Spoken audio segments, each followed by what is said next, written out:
দীর্ঘদিন ধরে আপনার যদি কাশি হয়, তাহলে কিন্তু অবশ্যই যক্ষ্মার পরীক্ষাটা করবেন। কারণ আমরা দেখেছি যে যদি দীর্ঘদিন ধরে কারো কাশি থাকে, তাদের মধ্যে কারো কিন্তু যক্ষ্মা থাকতে পারে। এবং যক্ষ্মার পরীক্ষা বাংলাদেশে প্রায় সব জায়গাতেই হয় এবং বিনামূল্যে করে দেয়া হয়।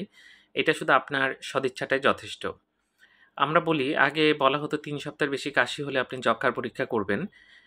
বর্তমানে বলা হয় ২ সপ্তাহের বেশি যদি কাশি হয় তাহলে কিন্তু আপনার যক্ষ্মা পরীক্ষা করবেন। আমাদের মতো উন্নয়নশীল দেশে যক্ষ্মা একটা কমন অসুখ এবং যক্ষ্মার চিকিৎসায় কিন্তু আপনি অন্য ওষুধ খেয়ে খুব একটা উপকার পাবেন না। হয়তো ১-২ দিনের জন্য কাশি কিছুটা ভালো লাগতে পারে, বা জ্বর ভাব কমে যেতে পারে। কিন্তু মূল চিকিৎসা শুরু না করলে আপনি তেমন কোনো উপকার পাবেন না।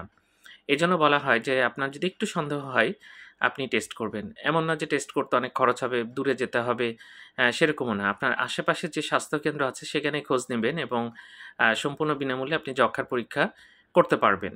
এবং যক্ষ্মার পরীক্ষা করলে ধরা পড়লে সেটা স্পেসিফিক চিকিৎসা লাগে। এখানে কিন্তু যেকোনো ওষুধ খেয়ে কাজ হবে না। ধন্যবাদ সবাইকে।